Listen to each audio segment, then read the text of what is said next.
7 beautiful maidens fled the cursed northern keep, their minds shattered by the beast who ruled it. No mail-order bride survived King Arion's wrath for more than 6 days. Then came Beatrice, mocked for her heavy frame, possessing nowhere to run, and stubbornly refusing to surrender to a monster. Whispers in the southern courts of Stormhaven spoke of the northern king not as a monarch but as an affliction.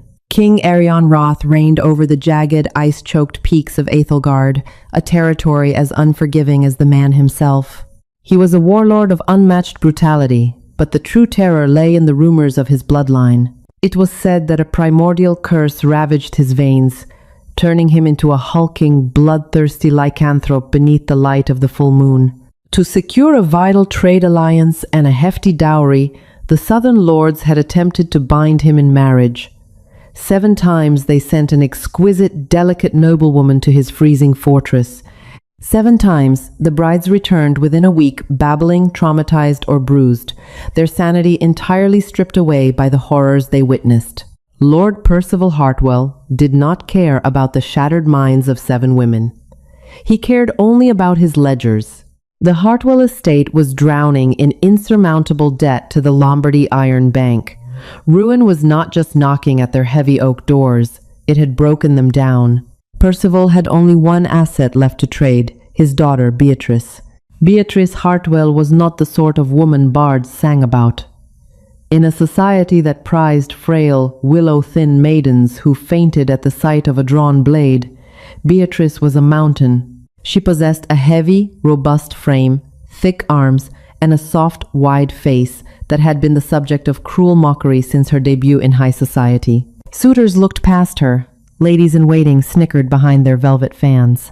They called her the Hartwell Sew, a cruel moniker she had learned to wear like armor. While other women learned the lute, Beatrice learned the intricacies of estate management, the curing of meats, and the stoic endurance of a woman who knew the world had no place for her. When her father informed her that she had been sold, for that was the only accurate term to King Arion, Beatrice did not weep. She packed her warmest woolen cloaks, secured a small iron box of her mother's medicinal recipes, and boarded the reinforced carriage headed for the frozen north. "You will likely be dead in a week," her father muttered, refusing to meet her gaze as the horses stamped in the snow. "But your sacrifice clears my name. Do try to last longer than the others. It will look better for the family." "I will outlast you all, father," Beatrice replied evenly, her voice devoid of malice but heavy with truth. The journey to Aethelgard took 3 grueling weeks. When the carriage finally breached the massive iron gates of the castle, the air was cold enough to crack stone. The courtyard was a desolate expanse of gray ice and looming gargoyles. Beatrice stepped out of the carriage, her boots crunching heavily into the frost. She was not greeted by a grand procession. Instead, a grizzled, battle-scarred man approached her. "I am Captain Roland," the man grunted, eyeing her from head to toe. A flicker of surprise crossed his hardened features. He was accustomed to weeping, trembling girls wrapped in silk. He was not expecting a woman who stood tall, wrapped in thick furs, her broad shoulders squared against the biting wind. "The king is in the great hall. He demands to see you immediately. He wishes to get this over with." "Lead the way, Captain," Beatrice said, her breath pluming in the freezing air. The great hall of Aethelgard was a cavern of shadows, lit only by a roaring hearth that struggled to push back the gloom. At the far end, slouched upon a throne of darkened oak and wrought iron, sat King Arion Roth. He was a terrifying sight. Arion was a massive man, broad and muscular, with untamed black hair and a thick, unruly beard.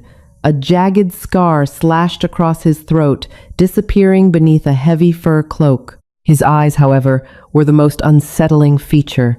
They were a piercing, unnatural amber, glowing with an animalistic malice. As Beatrice approached, Arion did not rise.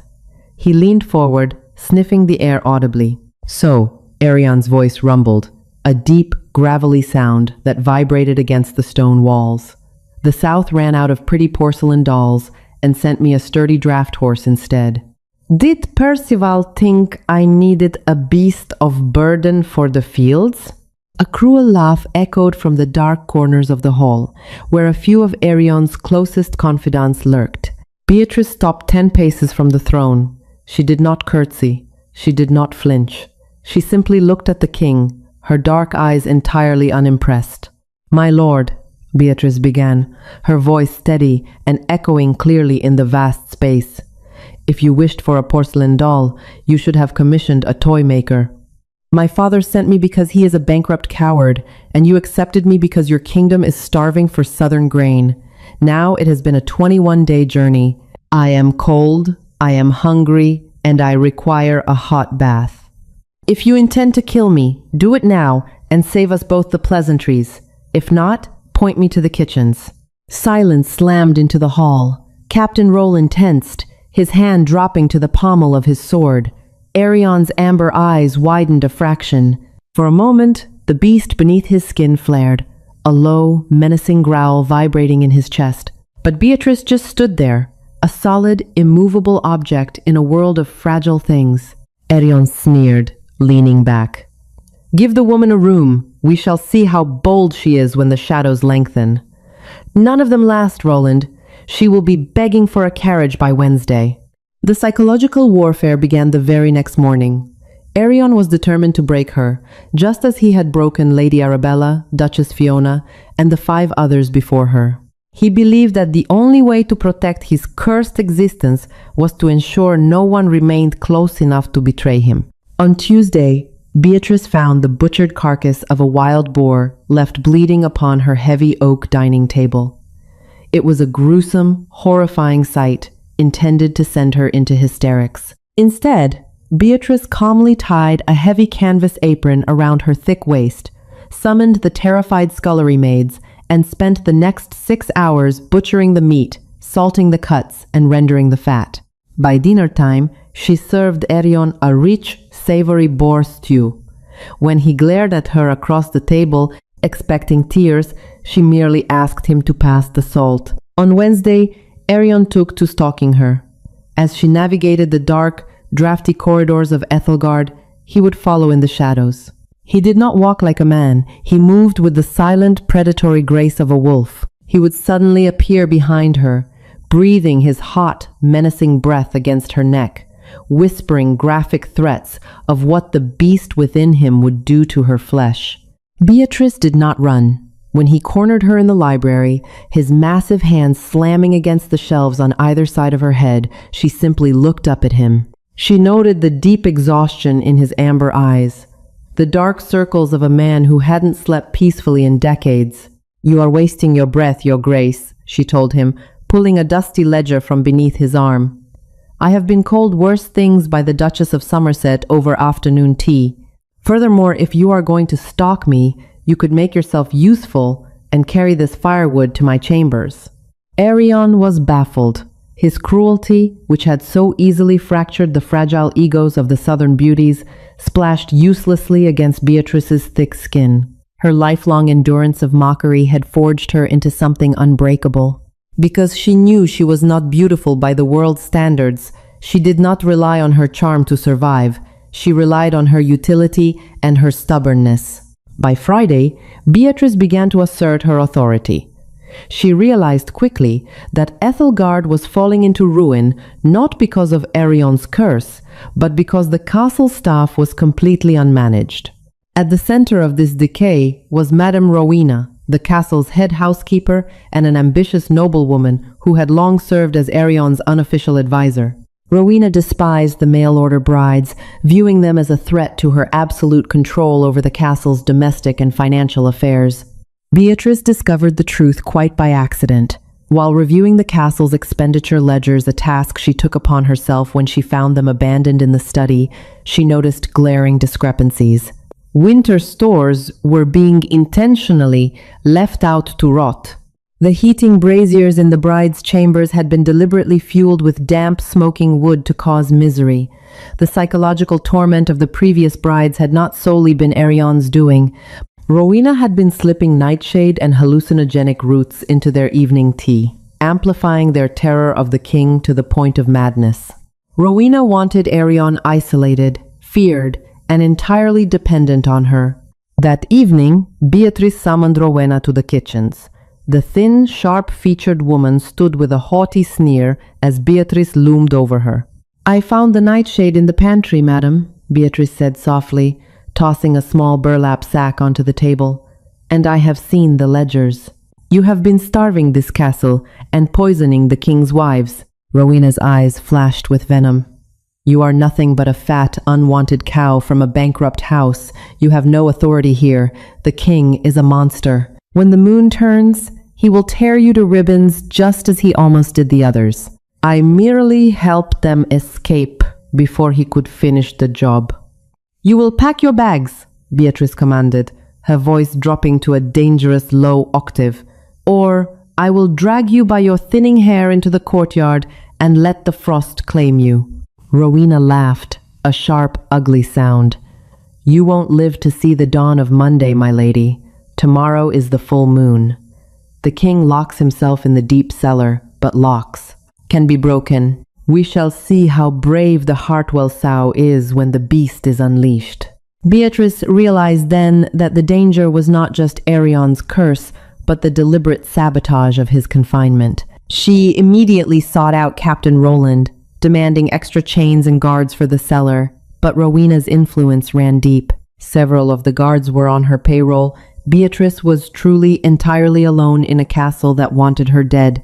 Saturday brought a palpable, suffocating tension to Ethelgard. As the sun dipped below the jagged northern mountains, the sky bruised into a deep, violent purple. Arion had disappeared shortly after noon, retreating to the reinforced subterranean cellars as he did every month. Beatrice sat in her chambers, wrapped in a thick quilt, stoking the fire. She had barred her heavy oak door with a heavy iron chair and laid out her mother's medicinal box, a heavy iron poker, and a large haunch of cured venison she had smuggled from the kitchens. She did not know how to fight a werewolf, but she knew animals. Animals were driven by fear, hunger, and pain. Just past midnight, the harrowing sounds began. It started as a low, bone-rattling howl that seemed to shake the very foundations of the castle. Then came the sound of rending metal. Far below, chains were snapping. Rowena had made good on her threat. The sabotaged locks of the cellar had given way. Heavy, terrifying footsteps echoed up the stone spiral staircases. It was not the step of a man. It was the frantic, heavy pacing of a massive predator. Screams echoed from the lower levels as servants locked themselves away.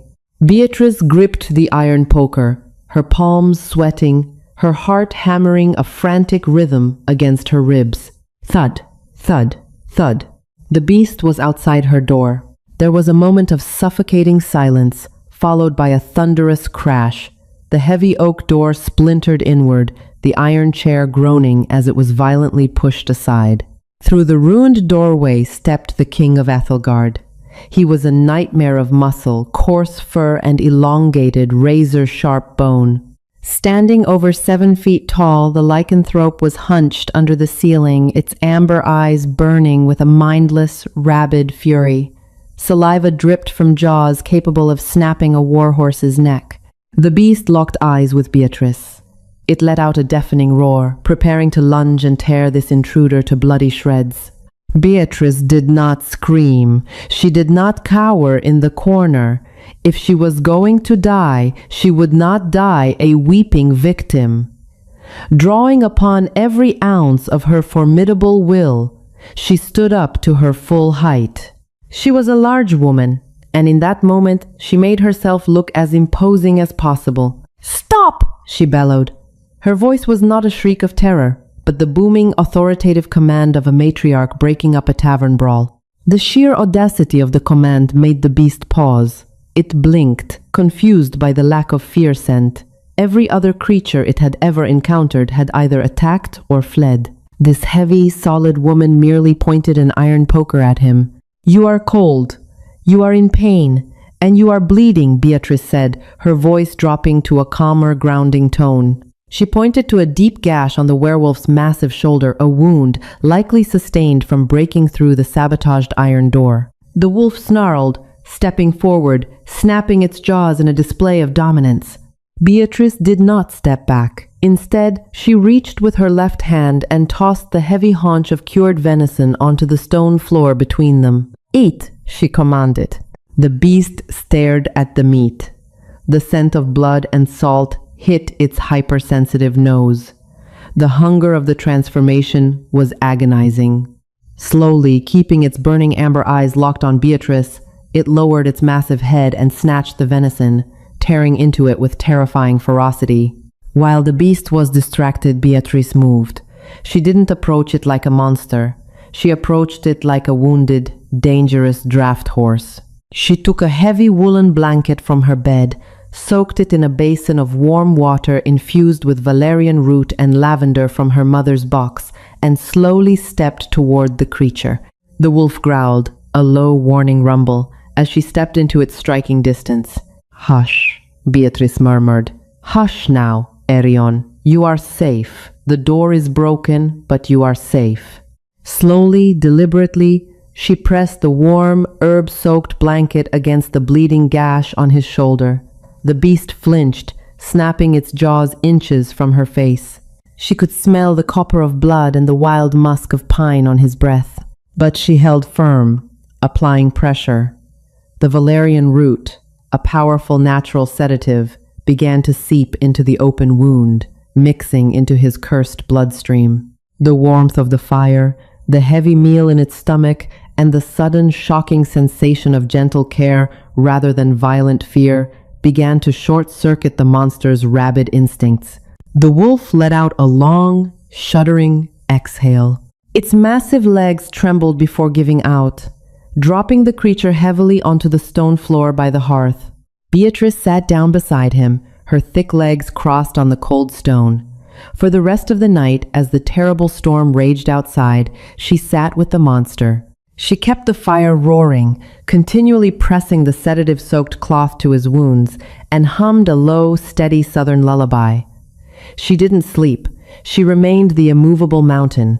When the gray, freezing light of dawn finally broke through the stained glass windows, the terrifying beast was gone. In its place lay King Arion, naked, battered, and shivering violently on the floor. He gasped, his amber eyes snapping open in panic. He expected to find blood.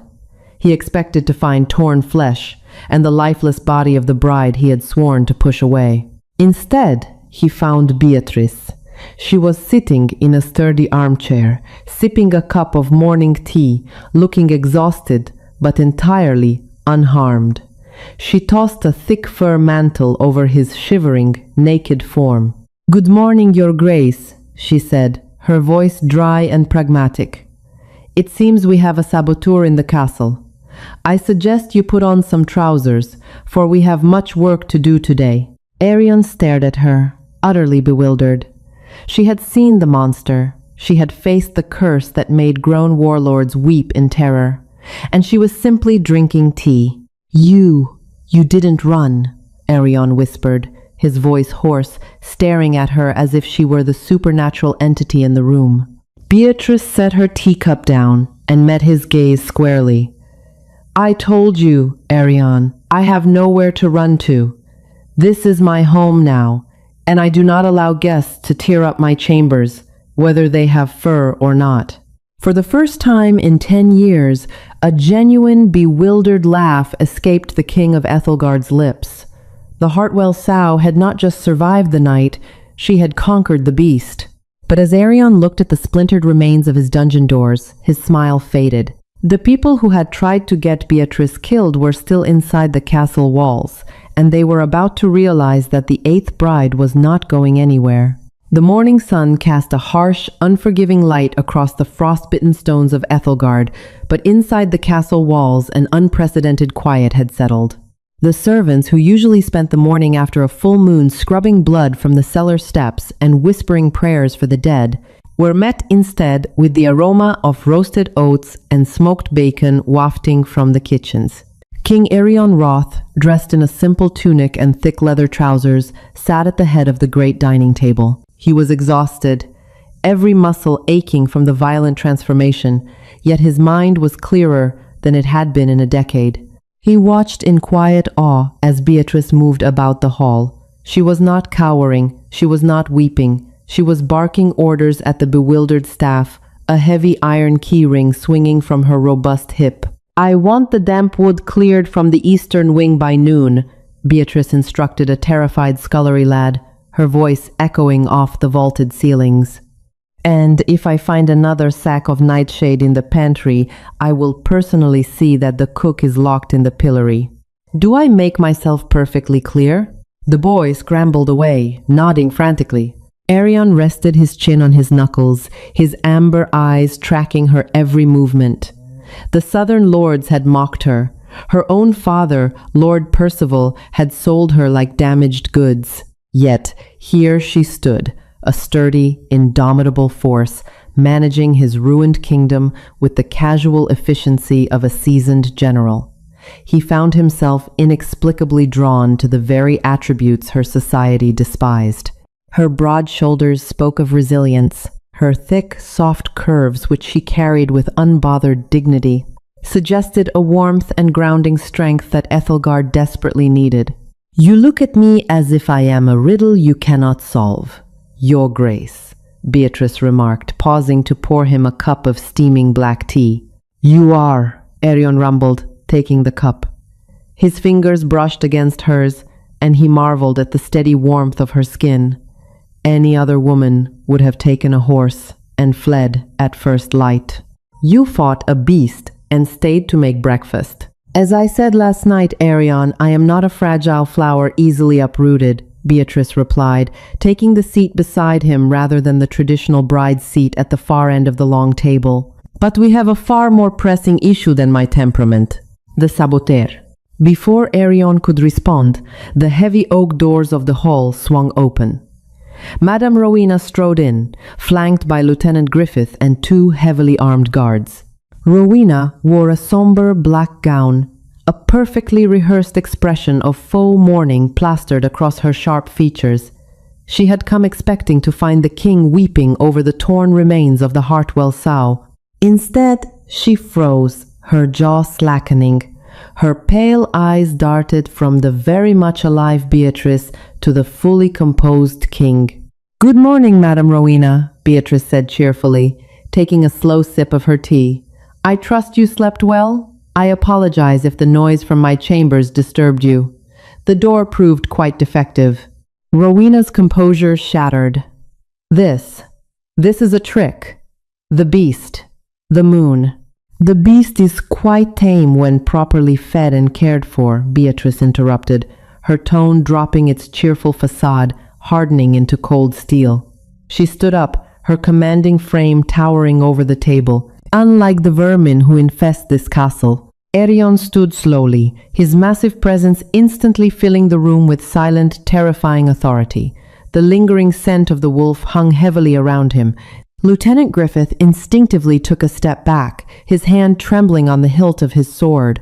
"Rowena," Arion growled, his voice vibrating with lethal intent. "My wife tells me you have been poisoning the castle, starving the stores, sabotaging the cellar locks. Explain yourself before I forget my newly found manners."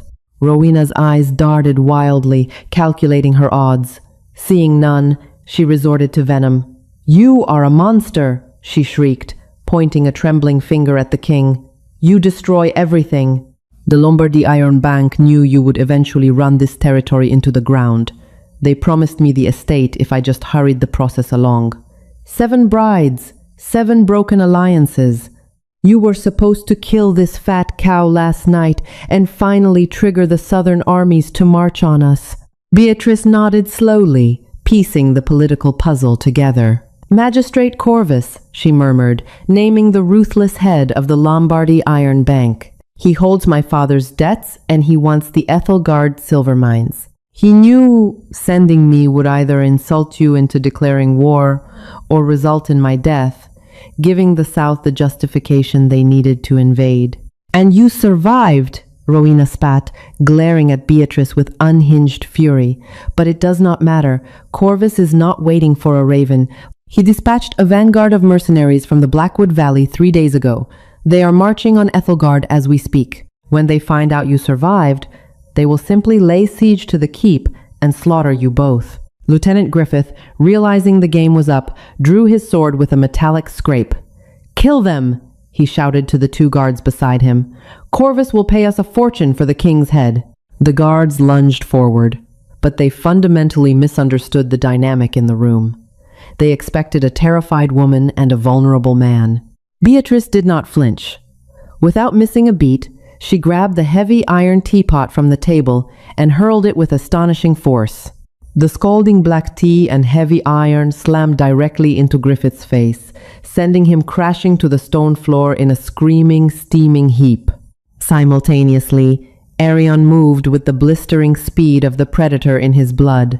He vaulted the heavy oak table, his large hands clamping onto the throats of the two advancing guards. With a terrifying flex of his muscular arms, he slammed their heads together. The sickening crack echoed through the hall, and both men dropped unconscious. Silence descended once more, broken only by Griffith's groans. Rowena stood paralyzed, her face drained of all color. "Captain Roland!" Arion roared, his voice shaking the dust from the rafters. The grizzled captain burst into the hall, a dozen loyal guards at his heels. He took one look at the scene, the defeated traitors and his king standing protectively in front of the southern bride, and bowed his head. "Arrest Madame Rowena and this filth," Arion commanded, gesturing to Griffith. "Throw them in the deep cellar. Let them see how they enjoy the broken locks." As the guards dragged the screaming housekeeper away, Arion turned to Beatrice.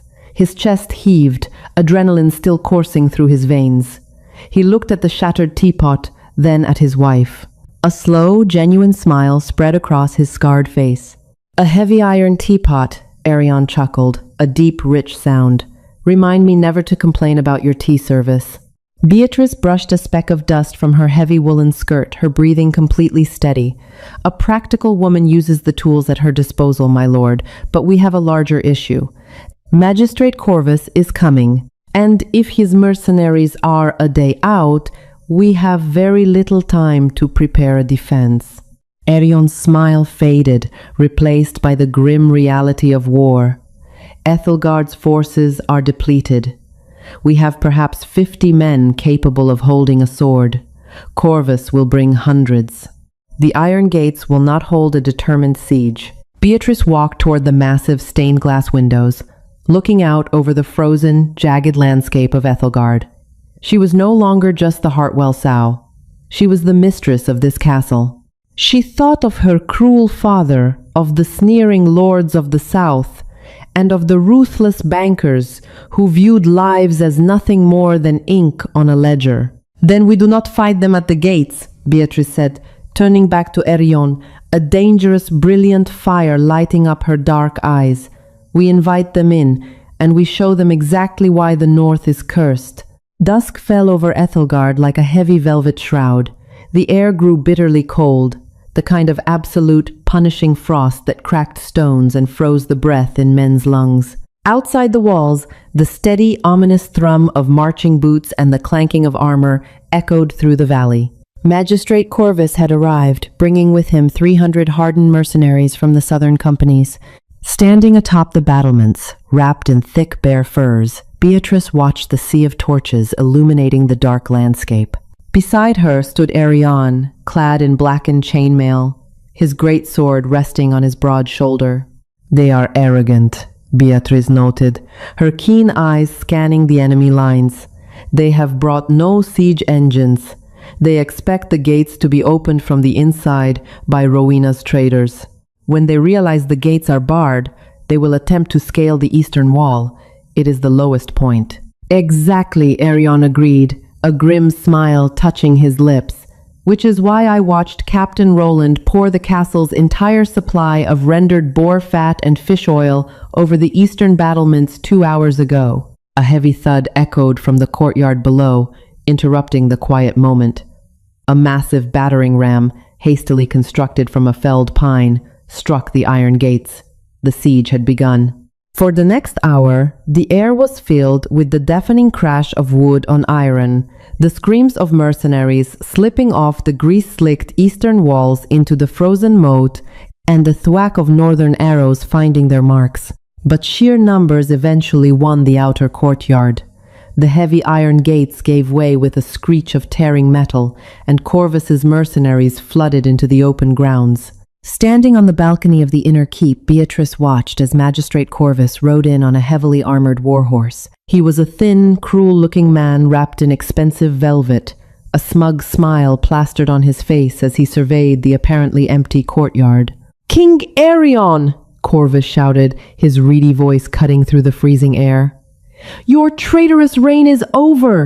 Surrender the keep, and I will grant you a swift death! The Bank of Lombardy claims this land." Arion stood in the shadows of the balcony, his hands gripping the stone balustrade tightly enough to crack the rock. He looked at Beatrice. "The inner doors will not hold them forever. If they breach the great hall, my remaining men will be slaughtered." "I know," Beatrice said softly. She reached into her thick cloak and pulled out a small glass vial filled with a dark, pungent liquid, a concentrated tincture of wolfsbane and adrenaline, synthesized from her mother's medical texts. She pressed it into his large, scarred hand. "You cannot fight 300 men as a king, Arion, but you can slaughter them as a monster." Arion stared at the vial, profound horror creeping into his amber eyes. "No. If I turn now, without the moon's cycle, I will lose my mind entirely. I will not know friend from foe. I might hurt you." "You will not," Beatrice said, her voice an absolute, unyielding anchor in the storm of his fear. She stepped forward, pressing her hands flat against his armored chest. "You are not a mindless beast, Arion.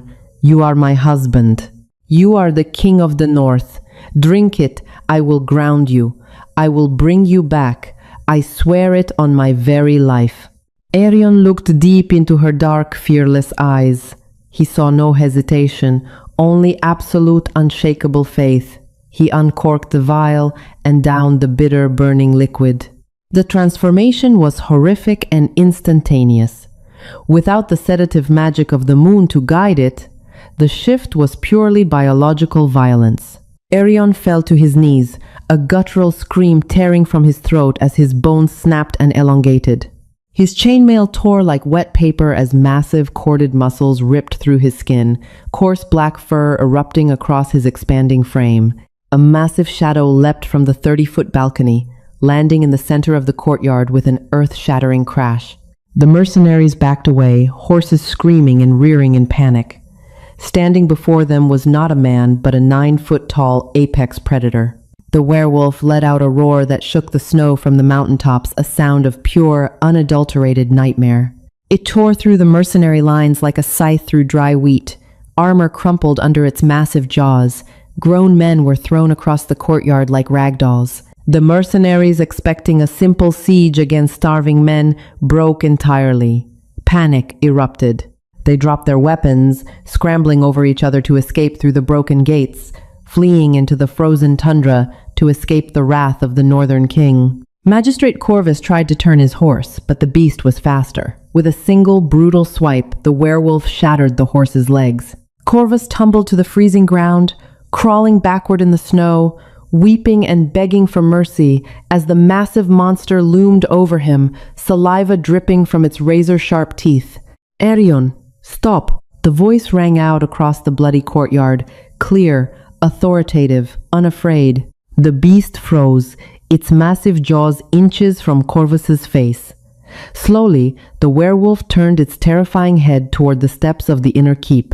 Beatrice walked down the stone stairs, completely unarmed, her heavy skirts sweeping over the frost. The loyal guards watched in breathless terror, fearing the monster would turn its bloodlust on her. But Beatrice approached with profound pride. She stepped directly into the creature's massive shadow. "He is a coward, and he is beaten. Leave him for the dungeons. The battle is won." The beast snarled, the hyper-aggressive adrenaline fighting against her calming presence. Beatrice reached up with both hands and firmly grabbed the thick fur of the monster's massive cheeks. "I said, 'That is enough, my brave king. Come back to me.'" The touch of her warm hands and the absolute lack of fear in her eyes pierced the fog of the beast's rage. The werewolf let out a long, shuddering sigh. The adrenaline burned out. The beast collapsed, shrinking rapidly until Arion lay naked and shivering in the snow. Beatrice wrapped her heavy cloak around his shoulders. Without a single word of hesitation, Captain Roland and the remaining guards dropped to one knee in the bloody snow. They were not bowing to the king. They were bowing to the queen who had tamed the monster. A month later, Lord Percival Hartwell received a heavily guarded carriage returning from the north. Inside was not his broken daughter, but Magistrate Corvus, stripped of his fine clothes and carrying a sack of silver. A letter in Beatrice's elegant handwriting dictated that House Hartwell's debts were paid in full. It also delivered a stern warning. Any further southern interference would be met with teeth.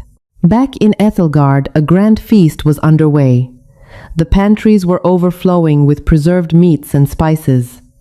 King Arion Roth sat on his throne, dressed in fine crimson velvet, laughing loudly. Beside him sat Queen Beatrice, wearing a stunning gown of deep emerald silk that unapologetically accentuated her heavy, robust frame. Arion pressed a tender kiss to her cheek. "They sing songs of you in the taverns," Arion murmured. "They call you the Lioness of Ethelgard." Beatrice smiled, taking a sip of her tea. "Let them sing. But you and I both know the truth. I am just a woman who refused to leave." If Beatrice's fierce courage and unbreakable spirit proved that true strength comes in all shapes, hit that like button. Don't let society dictate your worth. Share this incredible story of the ultimate underdog queen with your friends who need a reminder of their own power. Want more epic tales of romance, revenge, and unyielding drama? Subscribe to our channel and ring the bell so you never miss a twist. What would you do in Beatrice's shoes? Comment below.